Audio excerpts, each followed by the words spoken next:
Welcome to the regularly scheduled meeting of the Minneapolis City Council. My name is Barbara Johnson. I'm president of the Minneapolis Council, and this morning and before our council meetings, we have a chance to recognize individuals' efforts in our community. And we have two organizations to honor this morning. And so for the first one, I'm joined by my colleague, Councilmember Lene Palmisano, and she is going to introduce people from Break the Silence movement and explain our resolution honoring that organization. Thank you, Council President. If I could have Sarah Super up, Deputy Chief Falcons and Inspector Johnson. Breaking the Silence is something that started last August, and will be happening again this August 17th. It's a movement about recognizing survivors of sexual assault. And I'm going to turn it over first to Sarah Super just to say a couple words about what she's done. I'm then going to introduce our officers up here with us and then read the resolution. Well, I am so honored to accept this resolution on behalf of the tens of thousands of survivors of sexual violence who live in the city of Minneapolis. And I want to thank Mayor Hodges and the City Council, and especially Councilmember Palmisano and Policy Aide Patty Day, Chief Deputy Falcons, and Commander Johnson for their support in making this momentous day happen. Break the Silence Day is an invitation for survivors of sexual violence to publicly name themselves and to do so in solidarity with others. By breaking the silence, survivors are shedding light on the excruciating reality that sexual violence weaves through every neighborhood in our Minneapolis community. And if we only continue to talk about sexual violence in statistics and tell stories of anonymous victims, I believe we will fail to understand that this really happens right here to our family and our friends. Because as long as sexual violence remains hidden, as long as the survivors are unseen and the perpetrators unknown, we may never realize just how many of us are suffering from this. We have seen social change happen in history when a group of marginalized people collectively did something daring, courageous, and challenging. We cannot expect that the road to change the way that our community responds to sexual violence will be easy. But perhaps there are some people in our community who will break the silence and help us lead that change. And there are people who will benefit from that courage in the future, and maybe that will make it worth the while for some. 1 in 5 women will be raped in their lifetime, and I am one of those women. I have found that by breaking the silence, I have inspired others to do the same, who have inspired others to do the same. Survivors surround each of us, and there are so many who remain unseen and unheard, waiting for the community that will believe them, support them, and stand with them. Survivors are strong, courageous, and inspiring, and the choice is theirs to break the silence. And I will stand with every survivor however they choose to heal, and I invite you to do the same. Break the Silence Day is simply an invitation, a choice, the very thing a victim doesn't have during an assault itself. Break the Silence Day is also an invitation for our entire city to take a step forward in honoring the strength of survivors, in holding perpetrators accountable, and in eliminating sexual violence. I encourage everyone to join me on August 17th for a Break the Silence Day truth-telling event held at the Ukrainian Event Center in Northeast Minneapolis. And I want to say thank you again to the City of Minneapolis for this powerful resolution and for calling residents to stand with survivors. Thank you. You may have seen the beautiful demonstration this morning of survivors in the rotunda. I just briefly wanted to introduce Deputy Chief Falcons and just have him talk about the work or the department that he runs. Hi, my name is Bruce Falcons. I'm the Deputy Chief of the Criminal Investigations Bureau of the Police Department. We in the Police Department recognize the horrific crime of sexual assault and the impacts it has on the victims.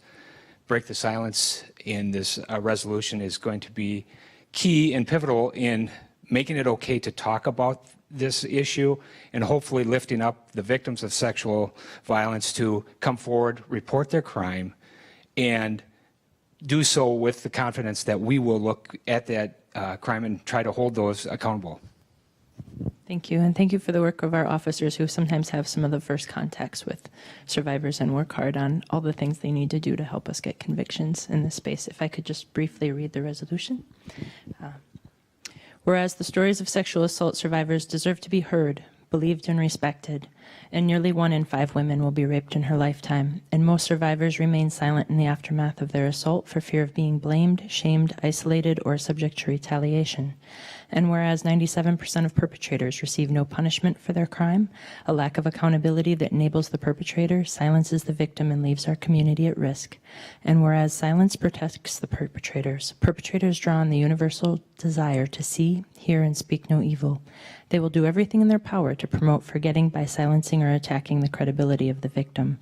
And whereas survivors seek and deserve a community where they will be believed, in which they are treated as victims of violence, their courage to speak the truth is honored, and that stands with them through action, engagement, and remembering. And whereas by breaking the silence, we can begin to face the urgent truth that sexual violence surrounds us, and by facing this reality can begin to change it. And whereas more survivors of sexual assault are ready to break the silence and share their stories in solidarity with others, a group of community members will gather in Minneapolis August 17th to let the truth be heard by adding their names and stories to the larger narrative of sexual violence in the Minneapolis community. Thank you.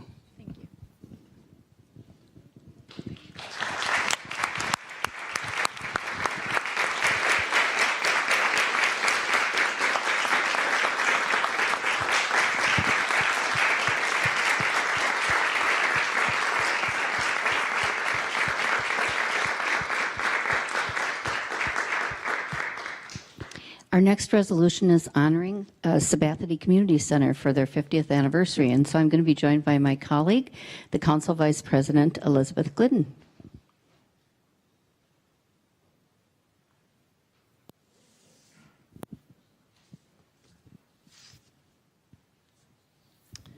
Thank you so much, and I wanted to invite all of our guests who are here from Sabathani to join us up here. Come on up, everyone can join, and might come on both sides of myself and the council president just to make sure that everyone can see you. Thank you. Probably a few more people can come over here.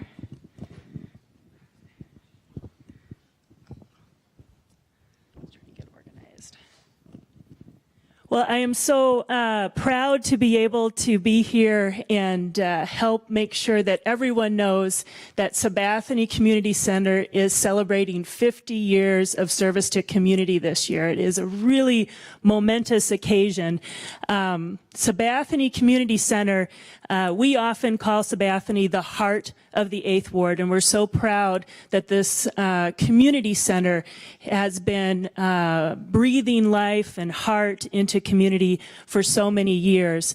Some people might not know all the different ways that Sabathani serves community, because it really is, in my mind, a very unique organization. It serves in many ways as a community center, and one of the things it recently did was host a very large community gathering honoring Prince that was attended by thousands of community residents. It has some very important programming that is hosted in the building that is run by the Sabathani Community Center. Including a youth program, a seniors program, and a food shelf, among other services that it offers.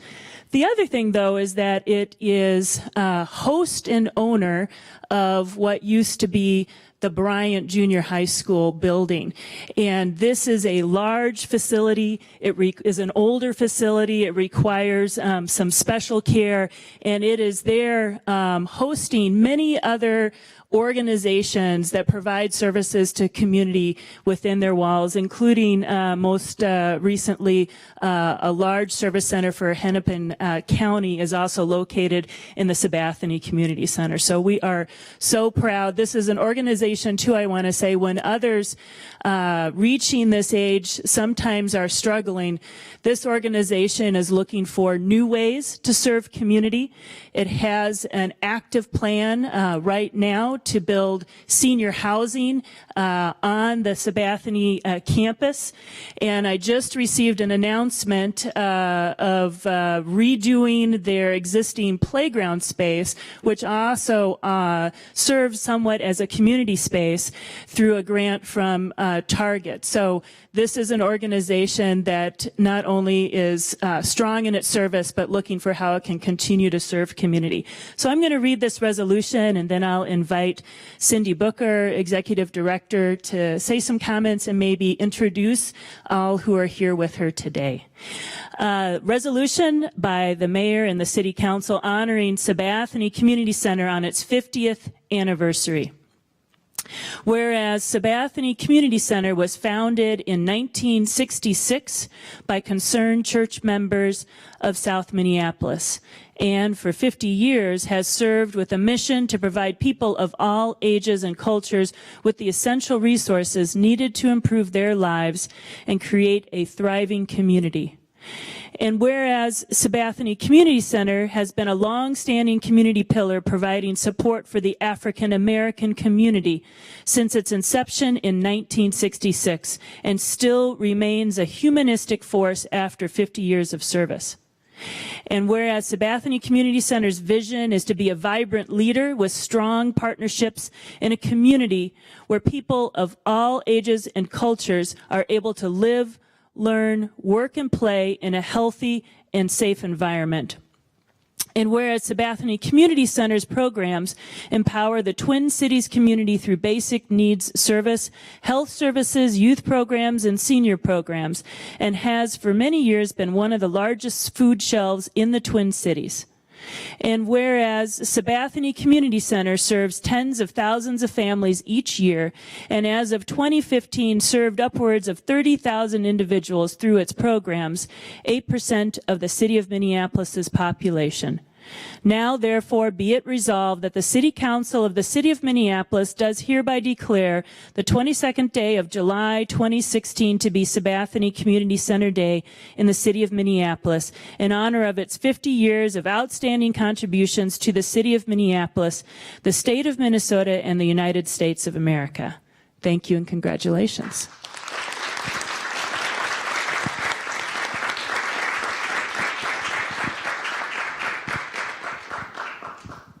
On behalf of the community, staff, board, and our legacy funders, Target Corporation, the Lund's family from Lund's Store, and also the United Way, I have the great privilege to accept this, if not excellent, but outstanding resolution for our community. So thank you so much.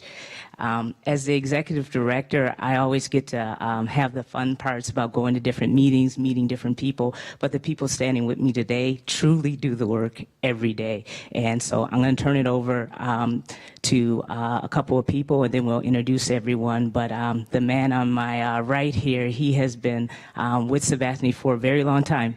So I would like to give him the privilege to speak about his program. Thank you very much. Thank you for this extraordinary opportunity here. I have been around for 29 years, so it's been all good, though. My program is Horizon Youth Program. My program is Horizon Youth Program, and we primarily provide services to the kids to support the Minneapolis public school system in terms of the disparity in education, and also increase their standardized test scores. And we see a tremendous amount of success with that. Thank you. And he is Bobby Lay, our youth program director. Thank you, Bobby. Kevin Sanders is our program supervisor for our food shelf. Hi. I get the privilege every day of going to work. We serve over 30,000 people each year.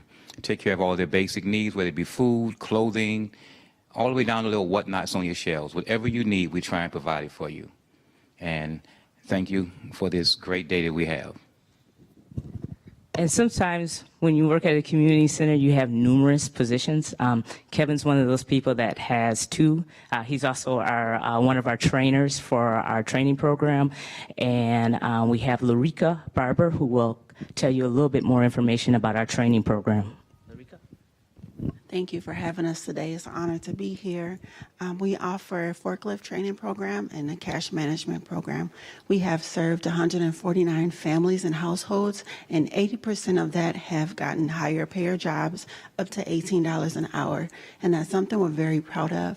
And we also we have a 90-day program, so we follow through with those families to make sure that their needs are met.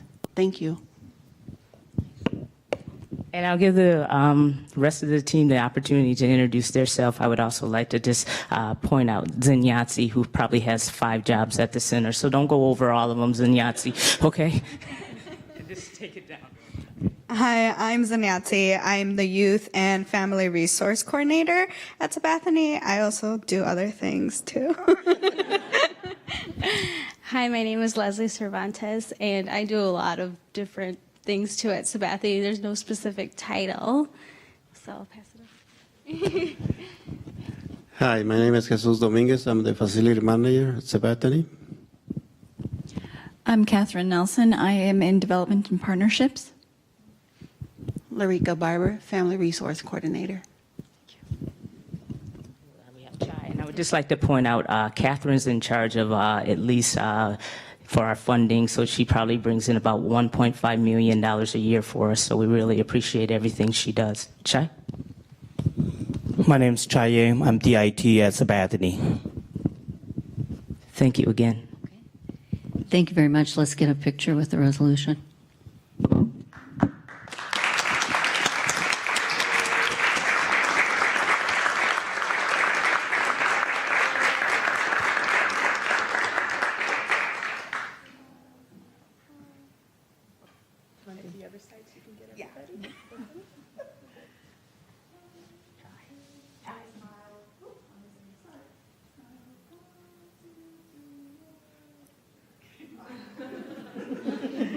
Thank you. Right where you go. Thank you. Nice to meet you. Thank you.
I'm going to call this regularly scheduled meeting in the Minneapolis City Council to order. Clerk, call the roll.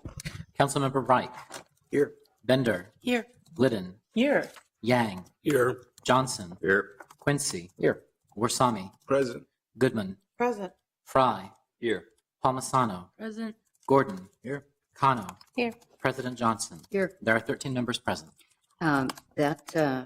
We have all members present this morning. Next item on the agenda is adoption of the agenda, and I have a motion by Councilmember Glidden to add under the order of resolutions, a resolution honoring Sabathani Community Center on its 50th anniversary. Any discussion on that motion? Seeing none, all in approval say aye. Aye. Opposed? That carries. Next is a motion by Councilmember Gordon to add under the order of new business a notice of intent to introduce an ordinance relating to intentional communities. Any discussion on that motion? Seeing none, all in approval say aye. Aye. Opposed? That carries. And then I'm going to, if no one objects, Mr. Carl tells me I have the awesome power to change the agenda as the president. And so I'm going to move that we move the agenda so that we have the reports of the standing committees. Committee of the Whole will go first, Community Development and Regulatory Services second, And then we move to Transportation and Public Works. So Transportation and Public Works will go ahead of Health, Environment, and Community Engagement. And the mayor wants to speak about the Public Works Director. So, and she and I have a commitment, so at some point I will be turning the chair over to Councilmember Glidden. So did anyone object? Seeing no objections, the motion to adopt the agenda as amended and described is in order. So moved. Second. Any discussion? Seeing none, all in approval say aye. Aye. Opposed? That carries. Next, we have the acceptance of the minutes of the regular meeting of July 1st, 2016. So moved. Second. Any discussion? Seeing none, all in approval say aye. Aye. Opposed? That carries. Next, we have referral of petitions, communications, and reports of the proper committees. So moved. Second. Any discussion? Seeing none, all in approval say aye. Aye. Opposed? That carries. The reports of the standing committees is next, and that the first is the Committee of the Whole. That committee is chaired by the Council Vice President, Elizabeth Glidden. Thank you, Madam President. There are 2 items on our agenda for today. The first is the proposed charter amendment regarding classified service eligibility register. And this is passage of an ordinance amending Article 8, Section 8.5D of the Minneapolis City Charter relating to officers and other employees classified service by replacing the requirement that only the first 3 applicants can be certified for the eligibility register, with a provision allowing the council to establish modern procedures by ordinance. And item number 2 is performance measures in management system usage and report. I would like to move both items. However, on item number 1, I have staff direction that I need to move in addition to the underlying vote on the charter provision. And so I'm not sure how you want to handle that, Madam Chair, and then I probably have a couple quick comments on it. Why don't you move the staff direction? Okay. So everyone should have in front of them a staff direction, and I will go ahead and read it. The purpose of the staff direction is to put in motion what will be next steps to develop what will be an ordinance to essentially replace what was covered under the charter language. This is language that has been worked on by our staff in partnership with labor, and it reads, directing the Human Resources Department to review its processes to assure valid and reliable civil service tests and exams and to identify opportunities for enhanced resources and oversight in this area. The Human Resources Department is further directed to recommend to the City Council an ordinance prescribing selection procedures that reflect, among other matters, that the Human Resources Department will, 1, establish, implement, and oversee merit-based procedures to access high-quality candidates that address the goals and needs of the City of Minneapolis. 2, determine and create an eligibility pool of candidates to be used in selecting new hires. 3, confer with labor on principles used in creating an eligibility pool of candidates for the promotion of represented employees. And 4, confer with labor to mitigate potential impacts on collective bargaining.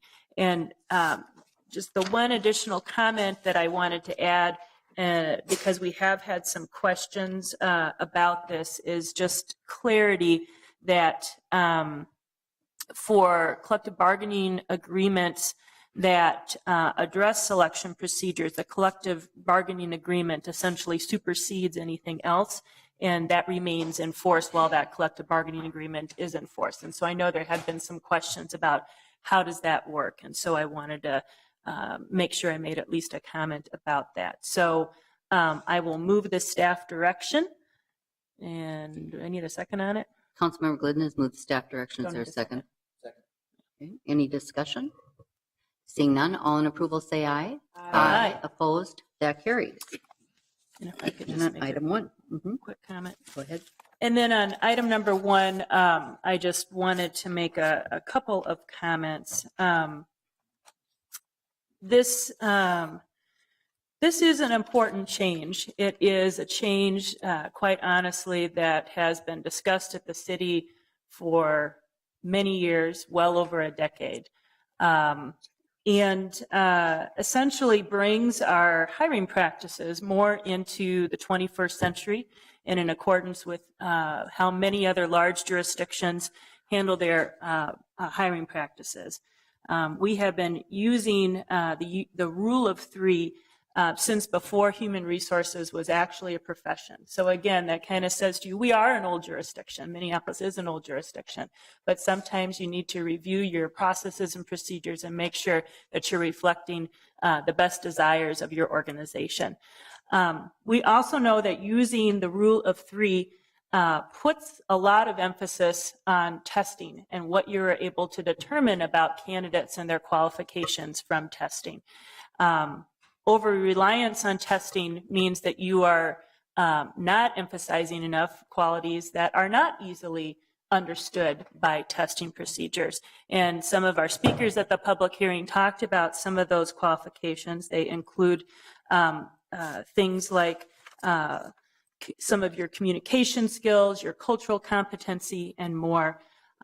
We are also concerned that by keeping the rule of three, we may not be able to be our best and most competitive employer, best able to recruit and consider qualified candidates of color and women, again, because of over-reliance on testing procedures that do not always identify, at the end of the day, the best candidates. I really want to thank labor for being willing to sit down at the table to discuss a topic that, you know, is near and dear to how they think about the importance of the job, which is how do we make sure that we have good and fair and trusted selection procedures. And so I think that that is a message that is heard loud and clear. And as we move forward, we want to make sure that we are establishing just that, procedures that are trusted as being fair and felt as being fair, both by candidates and by employees and by management. So thank you as well to staff who has helped us understand this important issue. I want to call out, maybe not necessarily by name, but from over the years, many, many department heads that have identified this as an important issue to their ability to do what they are being asked to do every day by City of Minneapolis policymakers, which is be a competitive employer that is doing our best to hire a workforce that reflects our community in terms of its diversity and inclusivity. And so I think that this is doing something that we have heard for years is important to the organization as a whole. And so I want to thank my colleagues for being willing to support this, and thank you to the staff and to labor for being willing to be part of the conversation. Councilmember Goodman. Thank you, Madam Chair. It's really unfortunate that the enormity of what we're doing today is not remotely getting the amount of attention that it deserves. There's a lot of talk around here about equity. And from where I sit, this is a systemic change in the operations of the city and its hiring practices to take a gigantic leap forward as it pertains to equity. And the fact that hardly anyone in the public even realizes that is somewhat of a shock to me. And I felt like I needed to say something. It is not every day in the city of Minneapolis where we make a change in our charter by unanimous vote. I can't even think of the last time, actually, that happened. And so it's a major thing to make a change, a systemic change like this, that will allow us to deal with what Mayor Ryback called the silver tsunami of employees that we will be retiring here, and how we think about how we bring on a new set of employees to replace those that have done amazing work for us, who are better reflected in the citizens who live in our city. So I do want to thank Councilmember Glidden. It is notable that over many, many years, not many people wanted to take this issue on. It's somewhat exoteric. It isn't exciting. It clearly doesn't get any media. It doesn't get the attention of the equity advocates or any of the other people who are pounding on us on equity issues. This is perhaps one of the largest equity and economic development things we have taken on, because in the end, it will give us the ability to hire people who look more like the community that we have all been elected to represent, and to do it in a much more fair way. I do want to note that organized labor, almost all of the unions that we work with already have eliminated the rule of 3 in their collective bargaining agreements. And those that have not are really good partners with us. And they are not attempting to do anything other than what their contract allows. And they have been great employees. And actually, those that might have some concerns are already using the rule of 7 or the rule of 10. I don't know, 7, 10, that's like a list anyway. So it's very similar to what we're proposing we do now.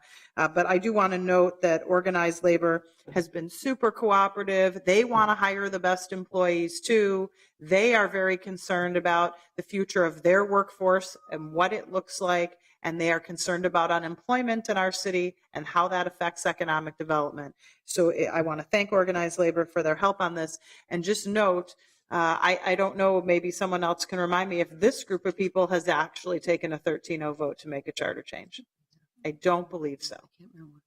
It's a big deal, guys. And it's a big deal on an issue that means a lot towards the agenda that this council professes it wants to put forward. And again, Councilmember Glidden, this is not the kind of thing that careers are made of, and you have done yeoman's work on this. And I want to thank you for the work you've done. Councilmember Gordon. I just wanted to share some of that praise for the council, but also for labor management and their cooperation as we've moved forward. I think this has been difficult and it's been tricky. This has certainly been something that I had identified to me and saw as a problem when I was first elected in terms of diversifying our workforce. I also think that if you take this action and you pair it with our workforce strategic planning report and the data that we got, I think we could get some excellent media coverage about that, because this in and of itself wouldn't necessarily solve the problems, but what it's going to do is allow us then to do this other work that we're trying to do with our workforce so that we can actually be a model for other jurisdictions, for other businesses in the city about how you can build a diverse workforce that can reflect the people that you serve. So I'm very excited about this. I know that it actually took a lot of persistent work by department heads too to keep pushing and bringing this forward. And I'm excited about doing it. And I don't recall a 13-0 charter change since I've been on the council, which is a while now.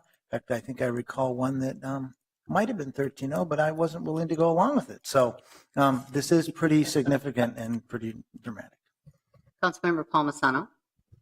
Thank you, Madam President. I just wanted to also say this has been a long time in coming. I first learned about the rule of 3 from Council Vice President Glidden, and it was at a meeting at Sabathani Community Center. Actually, it was one of the first times I met her. It was also part of my very first discussion with Chief Harteau upon taking office. I recognize there are a lot of older cities that continue to use this, and they continue to not be able to untangle this. It seems like a logical modernization piece, but when you start to see all of the weeds that you get into with a city our size of 24 labor agreements, for example, it's daunting. So thank you for your steady focus on this initiative. A lot of people felt it couldn't be done. Any further discussion? Seeing none, seeing as we need a 13-0 vote, I'll call for a vote on item 1 in committee of the whole. Councilmember Reich. Aye. Bender. Aye. Glidden. Aye. Yang. Aye. Johnson. Aye. Quincy. Aye. Warsami. Aye.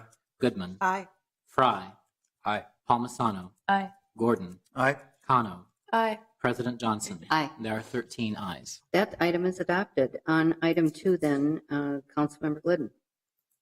And I have moved that item as All well. right. All right. Item 2 then is before us, the other item left on committee of the whole. Any discussion on item 2? Seeing none, clerk call the roll. Councilmember Reich. Aye. Bender. Aye. Glidden. Aye. Yang. Aye. Johnson. Aye. Quincy. Aye. Warsami. Aye. Goodman. Aye. Fry. Aye. Palmisano. Aye. Gordon. Aye. Kano. Aye. President Johnson. Aye. There are 13 ayes. That item is adopted. Next, we have the Community Development Regulatory Services Report. That committee is chaired by Councilmember Goodman. Thank you, Madam President. The Community Development and Regulatory Services is bringing forward 11 items for approval this morning. They are your garden variety land sales, license revocations, and gambling licenses. I move forward all 11 items. Councilmember Goodman has moved the Community Development Regulatory Services Report. Anyone want to discuss any of those items? Seeing none, clerk call the roll. Councilmember Reich. Aye. Bender. Aye. Liddon. Aye. Yang. Aye. Johnson. Aye. Quincy. Aye. Warsami. Aye. Goodman. Aye. Fry. Aye. Palmisano. Aye. Gordon. Aye. Kano. Aye. President Johnson. Aye. There are 13 ayes. That report is adopted. Next, we have the Transportation and Public Works Report. That committee is chaired by Councilmember Reich. Thank you, Madam President. Committee is forwarding 12 items today. Item 1 is the appointment of Director of Public Works. And that's approving the appointment by the Executive Committee for Robin Hutchinson to the appointed position of Director of Public Works for a 2-year term beginning January 4th, 2016. Item 2 is the oversight responsibility of traffic control ordinance. Item 3 is the project at 29th Street between Bryant Avenue South and Lyndale Avenue South. It's a street lighting project. Item 4 is the 42nd Avenue project between Xerxes Avenue North and Lyndale Avenue North. That's a full reconstruction project. The following items are referred to the Ways and Means Committee. Item 5 is the 29th Street project that was mentioned, and that's a reconstruction phase 1 project approval, assessment, and areaway abandonment actions required for that project to proceed. Item 6 is the contract amendment with Minneapolis Refuse Incorporated for an automated vehicle locator, telematics, and day certain disposal collection material. Item 7 is the agreement with Dynatest for automated pavement assessment services. Item 8 is the storm pump stations rehabilitation upgrade project phase 2 and easement acquisitions for that project. Item 9 is the contract amendment with Vortec Hydrovac Incorporated for sanitary sewer cleaning. Item 10 is the Fridley filter plant rehabilitation project, capital approval and bid, and a series of actions for that project to proceed. Item 11 is a bid for the Northtown Yard Water Main Tunnel renovations. That's acceptance of the low bid. And item 12, the final item, is the bid for 4-fold doors, and that's also accepting a low response bid for those items. Madam President, I move all items, knowing that we're going to comment on item 1. Councilmember Reich has moved the Transportation and Public Works Report with potential for comment on item 1. Councilmember Reich. I yield the floor to the mayor. The mayor, thank you. Mayor Hodges. Thank you very much, Madam President, and thank you very much, Councilmember Reich, and thank you for letting me speak in your meeting today. This is a very exciting day for me, I hope for the city, because we have an opportunity to bring a really great leader, Robin Hutchinson, to a really great department, our Public Works Department. Ms. Hutchinson was not only the best candidate who applied, she is the leader we need to build on the strength of an already strong team. And there's a little bit of history here. And in this history, we will answer the question of whether or not Councilmember Gordon has ever participated in a 13-0 charter change vote. Part of the reason we found such a great candidate is because of the great search process that we had that we can all be really proud of. We learned important lessons from previous search processes that allowed us to improve the quality of the candidate pool this year. Because we can't forget that our last 2 searches for a public works director actually failed to find successful candidates. 13 years ago, we selected a candidate who was not a good fit from a pool that was not as deep as we would have liked. For an interdisciplinary department that requires a leader who is collaborative and respects the skills of professionals with expertise in other fields, we needed that. That was not a great fit. 10 years ago, the search process again failed to find a candidate. And in a stroke of good luck, we ended up with the great director, Steve Kotke. But it was by abandoning the search process that we ended up making that right decision at the time. And the process was good not only because, we learned some lessons, but it did allow us to bring Heidi Hamilton back to the city where she served as deputy director with great distinction, and very much appreciate her work here. But we realized there were some reforms that were needed in the process because twice we didn't get the kind of outcome that we wanted. And we found that not enough candidates were applying with appropriate experience. We had plenty of qualified highway engineers in the pool, but not people with enough experience grappling with unique challenges and opportunities of cities. So to get more people to apply, we made changes. To highlight the biggest change, I have to give a lot of thanks and credit to Councilmember Glidden and to Council Vice President Glidden and to former Councilmember Lilligren for their work to advance an amendment to our city charter, which opened the director position to non-engineers. That passed 13-0. Thank you very much to Councilmember Gordon and all those who were here, and brought Minneapolis into practices of the best of larger cities. And so this year we got a larger and a much more diverse set of candidates to apply. 5 folks were interviewed by a panel, which included 3 members of the TPW committee, including Chair Reich and Council members Palmisano and Bender. Thank you for your service. And also on the panel were Joy Marsh Stevens, Nuria Rivera Vandermeide, Peter Wagenius, Patience Ferguson, and David Frank. And I had a subsequent set of interviews with 3 of the candidates. So I want to thank Councilmember Reich, everybody who participated in the search, as well as Spencer Cronk, our city coordinator, his office, and the Human Resources for their able handling of the process. And from that, we have before us Robin Hutchison. She is currently the Director of Transportation for Salt Lake City. Before being selected for that by Mayor Becker in 2012, she spent 16 years as a transportation consultant in the private sector, working on projects throughout the country and throughout the Intermountain West and also in Europe. And Robin's consulting career included foundational work in traffic analysis and transportation design, later focusing on sustainable transportation solutions for cities of all sizes. But our residents rely on essential services every day, like water and storm and sanitary sewers, garbage, recycling, all kinds of stuff in our public works department, unlike some other cities. Those are separate functions in Salt Lake City, which they are in many other cities. And so it has required Robin to constantly collaborate with the directors of water and other departments to get projects built. This experience of constant interdisciplinary collaboration will serve her very well here in the city of Minneapolis. Ms. Hutchison also understands cities, and with all of our complex challenges, we need somebody who understands cities.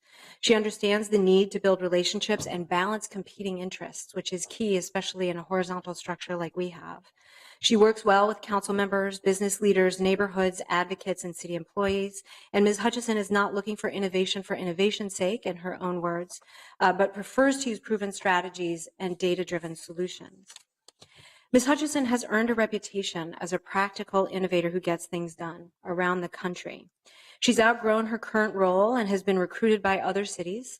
Some I've heard from other mayors. Congratulations to me and to us. Ms. Hutchison has the right combination of experience and vision, and I am confident she is the right person to continue and accelerate the progress we've made under Steve Kotke. So I just want to thank everybody from the business community, our partner agencies such as MnDOT and the Met Council, neighborhood groups, advocacy organizations, and many others who gave their input into the position profile and the hiring criteria. I appreciate how many of you have met with Ms. Hutchison in the days since her nomination to welcome her to Minneapolis. And finally, I'd like to take this opportunity to thank the employees of our great Public Works Department. The simple fact is, you guys do great work every day for the people of Minneapolis. And as mayor, I'm proud of what you do. Our department has a very solid reputation, and that has made it a pleasure to recruit high caliber folks to lead this department. And without that reputation, it would have been difficult again this time to attract the talent we deserve. And this is more proof that success breeds success, and there's more great work ahead. We are up to the challenge, and I ask for your support for Robin Hutchison as Public Works Director. Thank you. Councilmember Gordon. Thank you very much, and I'm delighted to support this nomination. Also appreciate getting reminded that indeed it took a 13-0 charter change, and just as we got to this agenda item, I realized, oh, if we hadn't have done that, we wouldn't be able to do this. And this is actually the first time that we'll be trying to get somebody who isn't an engineer in this position. And we can, I think, we will look back and say, it's good that we made that change to our charter because it allowed us to open up to these possibilities. And I'm excited to have Ms. Hutchison joining us. I think this is a great time for Public Works in the city. We've approved additional funding, so there's a potential to do more and better repairs in our street infrastructure. We've also got complete streets plans, protected bikeway plans, climate action plans, pedestrian plans, and we're starting a new comp plan process, and having somebody who can help build bridges across departments and move that forward will be absolutely fantastic. And I shouldn't forget the zero waste plan that right now is underway, that's also going to be under the purview of, very much so under the purview of Public Works. So this is a great time. I also think it's a great time because we have such an outstanding Public Works department. And I've been very impressed with the whole transition. I think that Mr. Kotke did great work and left the department in excellent shape. And I think people are really welcoming this leadership on the council, but also on the staff and this change. And very supportive and excited to see what I can do to make sure it's as successful as possible. Councilmember Bender. Thank you, Madam President. I'm very excited about this appointment and thankful to Mary Hodges for putting forward such a great candidate. I was happy to be part of the process, and I think that Ms. Hutchinson is absolutely the right person to lead our department right now. We have unanimously adopted some pretty big goals for our city: a complete streets policy, our climate action plan, and some specific goals around racial equity. And I think Ms. Hutchinson will be the person who can support our staff in continuing to implement those goals. We have a staff that is recognized across the country for their expertise and innovation. And I was most impressed with Ms. Hutchinson's talking about the way she supports her staff now and the way I know she'll support our staff going forward. I think she'll provide the kind of leadership we need to build the relationships to make these changes with the full support of our community. I was impressed that she had won an award from the business community in Salt Lake City. I was impressed that she was the only department head in Salt Lake City to be reappointed by the new mayor in a transition there. So I think that speaks to her ability to build relationships with important stakeholders. And as I said in committee, I was also very impressed by her answer to a question about racial equity. And she talked about the need to really change the goals of transportation projects and public works investments, to not just look at congestion mitigation, but to really look at how we create access and opportunity for all of our neighborhoods across the city.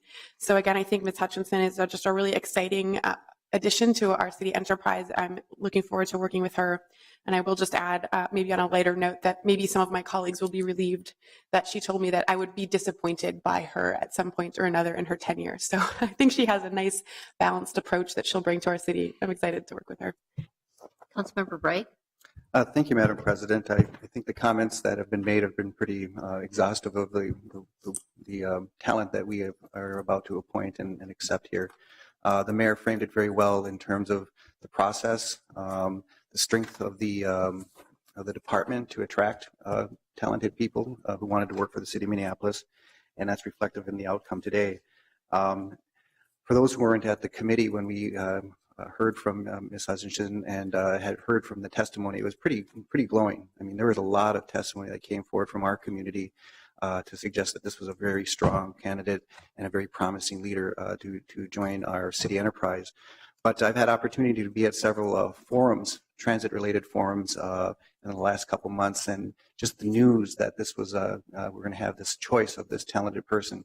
Various cities, elected officials, transportation professionals, planning professionals from around the country that I bumped into, and they all had one thing in common. A, they knew who she was, and B, they were just really impressed that Minneapolis was going to get this person. So that's just that sort of covetous, sort of glowing response from our peers around the country. Well, you know, it certainly fed into my civic pride, and I just wanted to reflect those comments as well. So I really look forward to moving forward after today's acceptance and getting to the work of Public Works. Any further discussion? Seeing none, I would just like to say that in executive committee, I what's our word for abstain? Thank you, Council Vice President. Abstained on Ms. Hutchinson's nomination, and I subsequently was able to meet with her and also communicate with some of the people that she recommended that I speak to, and then actually had a unsolicited word of praise for her from private engineering firm that had worked with her in Salt Lake. So, I'm excited about her opportunities here in Minneapolis. And of course, we do have big challenges and opportunities again with our transportation system. But I really want to remind everyone, and this is what I stressed to her, that Public Works, that's one function of our Public Works Department. But if you look at further down our agenda, we're approving $44 million for a new Fridley water filtration plant. And we have a full service parking system, which a lot of other cities do not have. I could go on and on. Solid waste and recycling, our maintenance of our city vehicles. So it is a challenging job, and Mr. Wagenius reminded me that a lot of cities across the country have departmentalized, so taken some of these functions away from the Public Works Department, and that kind of limits the pool of people that would have this very broad experience across departments. But that broadness has served us well as a city in being able to respond more quickly to challenges as they come up. Also, benefit from some of the enterprises like the parking system that we have that has been a net contributor to our general fund. So we benefit from having this large system. It's a challenge sometimes because it is a department that is really, really large. And but I am confident in speaking to people and meeting Ms. Hutchinson myself that she's up to the task. And as the mayor said, we have excellent leadership in our Public Works Department across these many departments that are so vital to the health and welfare of our citizens. So I look forward to working with Ms. Hutchinson. Clerk, call the roll then on the Transportation and Public Works report. Councilmember Reich. Aye. Bender. Aye. Glidden. Aye. Yang. Aye. Johnson. Aye. Quincy. Aye. Warsami. Aye. Goodman. Aye. Fry. Aye. Palmisano. Aye. Gordon. Aye. Kano. Aye. President Johnson. Aye. There are 13 ayes. That report is adopted. And now I'm going to turn the committee or the council meeting over to Council Vice President Glidden.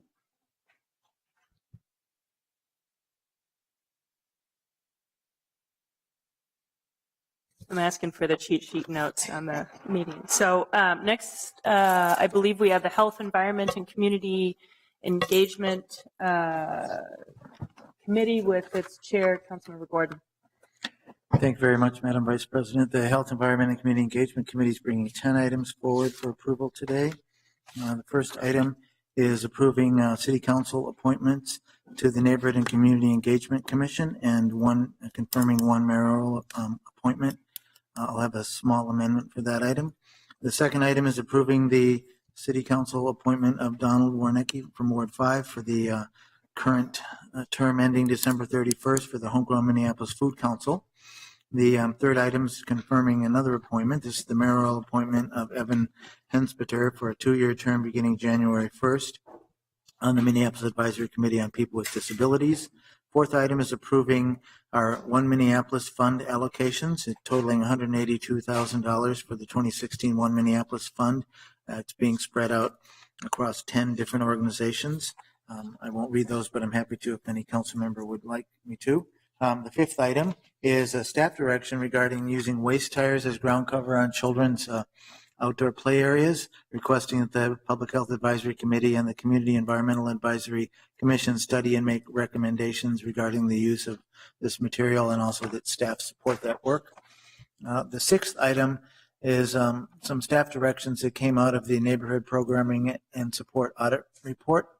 The first is directing the Neighborhood and Community Relations staff to work with the Neighborhood Community Engagement Commission and the Neighborhood Revitalization Policy Board to identify options for combining their functions and merging into one board or commission, and to report back by January 31st of next year on those options. And the second item is directing our Neighborhood and Community Relations staff to work with the City Coordinator's Office and other departments as needed to identify potential funding options for funding neighborhood organizations after the expiration of the consolidated TIF district, which is legislatively mandated to end in 2020, and to report back to the committee by January 31st of next year on those options. Seventh item is accepting a grant from the Minnesota Pollution Control Agency to provide funding for our Green Zone Work Group. Eighth item is accepting a grant from the National Fish and Wildlife Foundation to help us add pollinator habitat in the city of Minneapolis. The ninth item is accepting a donation from Hennepin County Medical Center for the Skyway Senior Center. This is funding that will allow it to keep operating till the end of the year, but there were concerns that there won't be any funding for next year, so we passed a staff direction and a request to our advisory committee on aging to review the relationship of the Skyway Center and the Minneapolis for a Lifetime Strategic Plan and make recommendations about the city's role in supporting the Skyway Senior Center in the future, and also directed our health department and neighborhood and community relations staff to work with that advisory committee and other staff as needed to explore options and make recommendations concerning the future. And the final item is authorizing a contract with Pillsbury United for services for reducing chronic disease and increasing healthy living opportunities. I'd like to move items 2 through 10 and pull item 1 for a small amendment. All right. Okay. Thank you, Councilmember Gordon. Councilmember Gordon has moved items 2 through 10. Any discussion on those items? Seeing none, clerk will call the roll. Aye. Aye. Aye.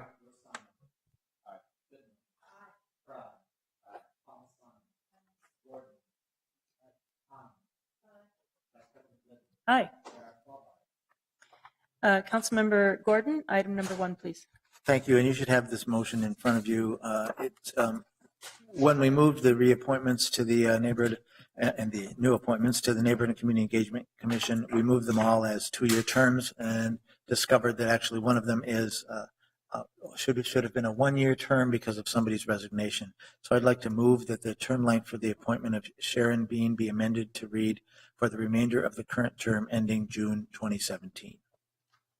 All right. So Councilmember Gordon has moved item number 1 is amended. And I think we need to call the roll on that then. Councilmember Reich. Aye. Bender. Aye. Yang. Aye. Johnson. Aye. Quincy. Aye. Warsami.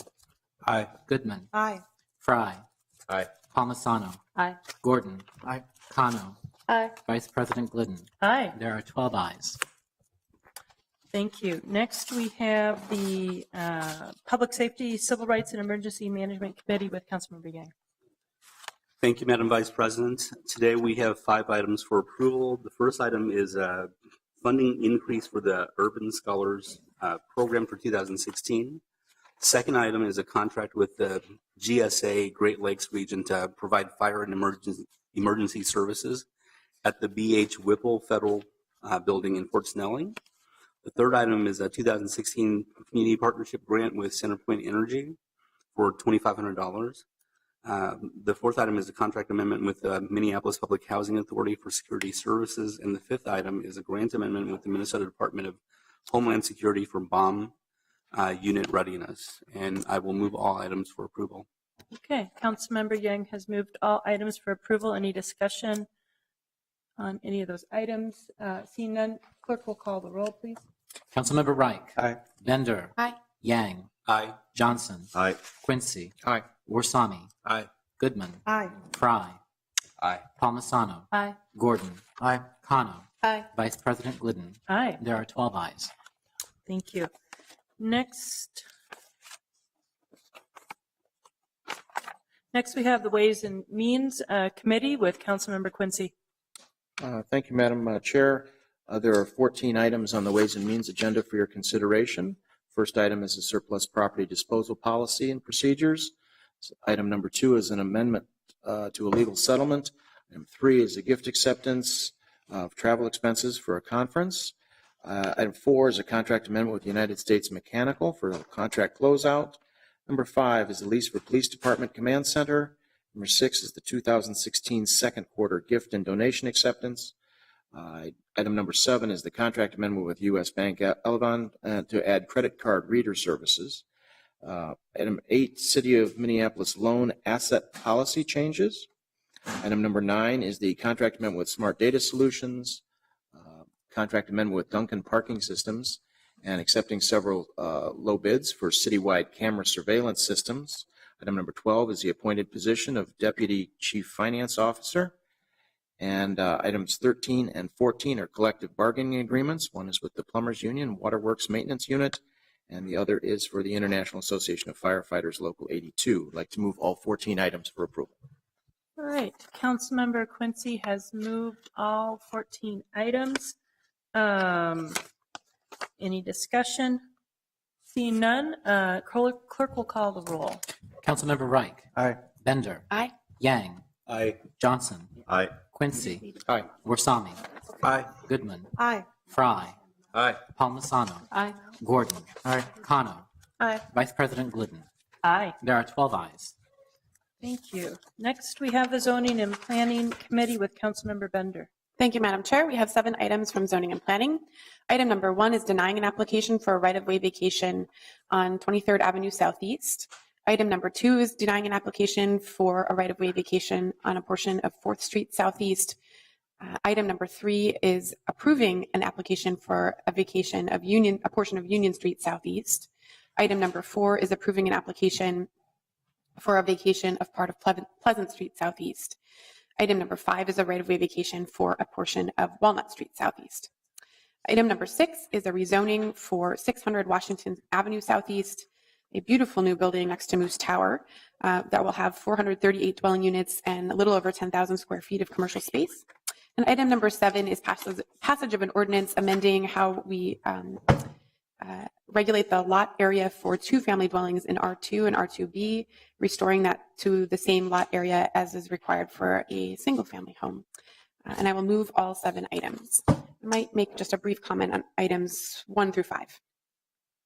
All right, why don't you go ahead, Councilmember Bender? Thank you, Madam Chair. I just wanted to note that this is a number of vacations applied for by the University of Minnesota. The Planning Commission and the Zoning and Planning Committee both felt that on items 1 and 2, we just didn't have enough information right now to support those applications. They were pretty significant stretches of our public right-of-way, and there's some redevelopment opportunities there. I can let Councilmember Gordon go into more detail if you'd like, but just wanted to say that we did approve all of the other right-of-way applications by the university, but those 2 were at too early a stage for us to be able to support them. And Councilmember Gordon, did you have a comment? I did. I just wanted to say that I really appreciated the Planning Commission and also the committee for holding the ground on those the streets. Those are actually some streets that are right by the Stadium Village LRT station. The university happens to have bought a block with some private partners right across and next to the station there. But there's a 4th Street Southeast. We're actually investing in creating a green 4th, and the streets are going to be rebuilt, and there's a lot of development there. I think there's a lot of reasons why we want to keep those public streets. Even though the university is a great partner in many ways and provides enormous assets and benefits to the city.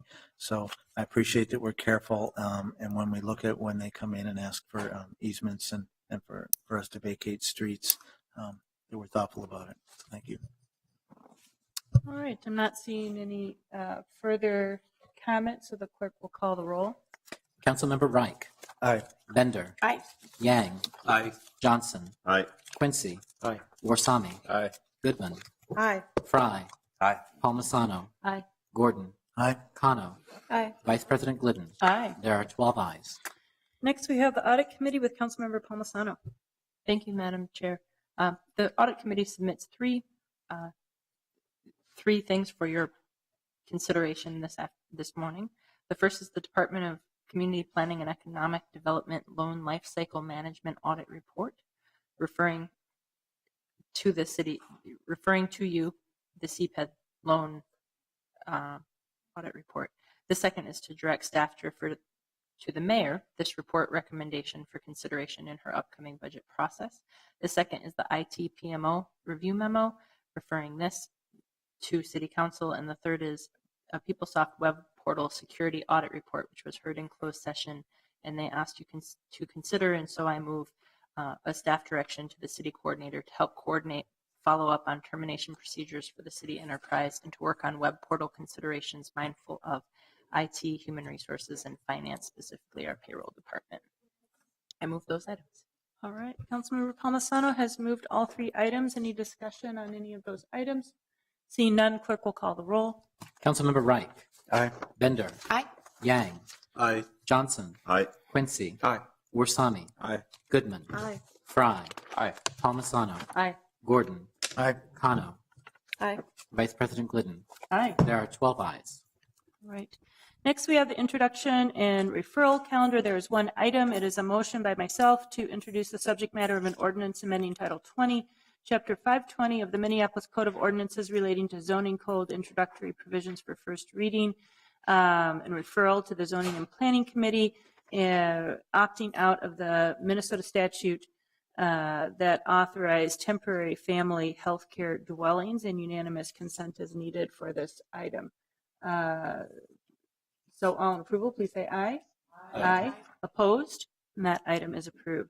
Next, we have resolutions. The first is the 2016 Hunger Action Month honorary resolution declaring September 2016 Hunger Action Month in the city of Minneapolis.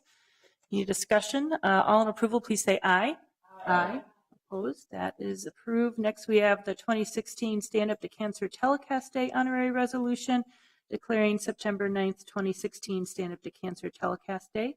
All in approval of that, please say aye. Aye. Opposed? Next, we have honorary resolution commemorating the life and contributions of former Governor Wendell Anderson. All in approval of that resolution, please say aye. Aye. Opposed?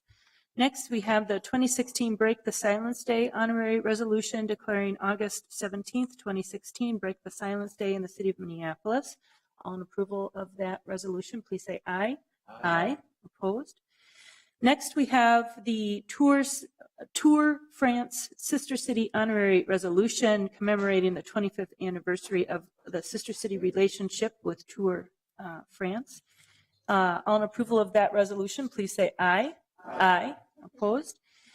Finally, we have the Sabathani Community Center honorary resolution. I'll just note that we passed out, it's a slightly corrected copy of the resolution for council members, and that's what will be moved.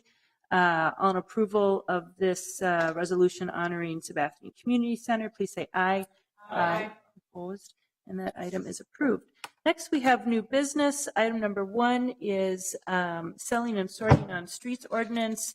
Councilmember Andrew Johnson gives notice of intent to introduce at the next regular meeting of the City Council the subject matter of an ordinance amending Title 10, Chapter 188 of the Minneapolis Code of Ordinances relating to food code, administration and licensing, repealing Section 188.110 entitled Selling, Sorting on Streets. Item number 2 is a petition to amend the city charter police professional liability insurance. Oh, I see. So this is directing the city attorney to prepare a legal opinion on the citizen petition charter amendment, whether it's an appropriate proposal for placement on the ballot under applicable law, and to draft the ballot question for the proposed amendment. The opinion shall be a public opinion. The opinion and draft ballot question shall be distributed to the council and made available to the public by no later than Thursday, July 28th. And then this also refers the petition for charter amendment to the next regular meeting of the committee of the whole. On approval of this item, please say aye. Aye. Opposed? Next is a petition to amend the city charter regarding the Vote 15 Now Minnesota minimum wage increase. This is a similar direction to the staff attorney as for the other petition to prepare a legal opinion on the citizen petition charter amendment on whether it's an appropriate proposal for placement on the ballot, and to draft ballot question for the proposed amendment. The opinion shall be a public opinion. The opinion and draft ballot question shall be distributed to the council and made available to the public no later than Thursday, July 28th. And this also refers the petition for charter amendment to the next regular meeting of the committee of the whole. On approval of this item, please say aye. Aye. Opposed? Next, we have regulation of intentional communities ordinance, where council members Gordon and Goodman give notice of intent to introduce at the next regular meeting of the city council the subject matter of the following ordinances amending the Minneapolis Code of Ordinances providing for regulation of intentional communities. And there's a whole list there, and I won't read them all. And we do not need to vote on that item. Next, we have announcements. Are there any announcements by council members? Councilmember Cano. Yes, thank you, Madam Chair. I just wanted to acknowledge that we have a group of students here from St. Paul's Lutheran Church who are here for Career Day, so welcome. This is our full council meeting today, and we're very excited to have you here, and I look forward to talking to you all after this meeting. Right, yes, and welcome. Thank you. And to the students, you are on TV right now. Councilmember Palmisano. Thank you, Madam Chair. I just wanted to share publicly the news that our Minneapolis City Clerk's Office is hosting a delegation of 12 international visitors this afternoon for a program that's part of the U.S. State Department, a program called the Social Media Generation. These are journalists and advocates, analysts, and government workers from North African and Middle Eastern countries. And this program examines how cities, and this afternoon our city, makes government information available to the public, especially through social media platforms, to better engage and inform the community and support active participation. So I know that prior efforts with these kinds of communities have always been around Election Day. I think that this is particularly neat with all of the work our clerk's office has done around social media and early voting engagement. So we all have experiences with the excellent work being done by that office, not just at the local level, but this is about how we're engaging in these conversations on national and international levels. I think it sheds a positive light on the city, and I just wanted to acknowledge them. Thank you. Any other announcements by council members?